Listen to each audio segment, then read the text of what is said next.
প্রথমে একটি থালাতে দিয়ে দেবো একটা হাফ বাঁধাকপি কুচি, 15 থেকে 20টা বিনস কুচি আর 2টো গাজর আমি ভালো করে গ্রেট করে দিয়ে দেব।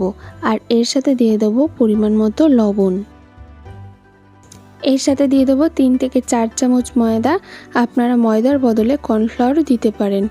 এরপর সব কিছু ভালো করে মেখে নেব।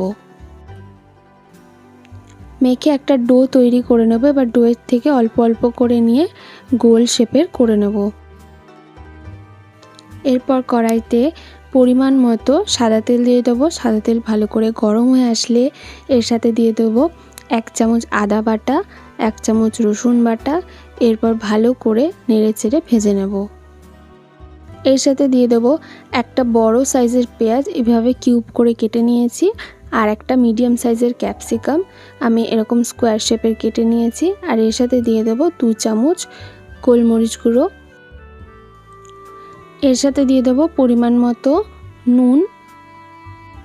এরপর সব কিছু নেড়েচেড়ে ভালো করে ভেজে নেব। আপনারা আপনাদের পরিমাণ মতো নুনের ব্যবহারটা করতে পারেন। এরপর ভাজা ভাজা হয়ে যাওয়ার পর একে একে দিয়ে দেবো সস। আমি এখানে টমেটো কেচাপের ব্যবহার করিনি, টমেটো পিউরি 3 থেকে 4 চামচ দিয়ে দিয়েছি। এর সাথে দিয়ে দেবো 3 চামচ সয়া সস, 1 চামচ ভিনিগার ও পরিমাণ মতো চিনি। সব কিছু নেড়েচেড়ে ভালো করে কষিয়ে নেব।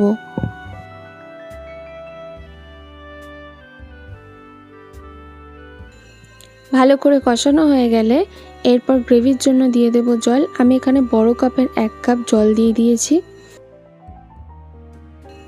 এরপর একটা কড়াইতে সাদা তেল দিয়ে ভালো করে গরম করে বানিয়ে রাখা বলগুলো দিয়ে দেব। দিয়ে ভালো করে লালচে হওয়া অবধি ভেজে নেব।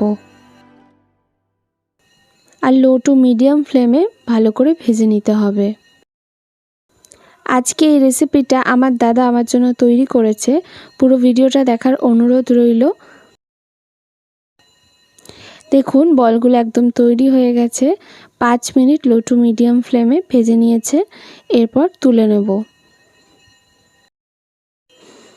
এরপর বানিয়ে রাখা গ্রেভির মধ্যে এই বলগুলোকে দিয়ে দেব। বানিয়ে রাখা বলগুলোকে দিয়ে ভালো করে ফুটিয়ে নেব। আর এর মধ্যে দিয়ে দিয়েছিলাম 1 চামচ চিনি, আর ময়দার স্লারিটা দেওয়াটা স্কিপ হয়ে গেছে। ভালো করে নেড়ে চেড়ে নিলেই তৈরি ভেজ মাঞ্চুরিয়ান। ভিডিওটা ভালো লাগলে একটা লাইক করে দেবেন, চ্যানেলটি সাবস্ক্রাইব করে পাশে থাকবেন আর কমেন্ট করে জানাবেন কেমন লাগলো। আজকে এই পর্যন্তই, দেখা হচ্ছে নেক্সট ভিডিও।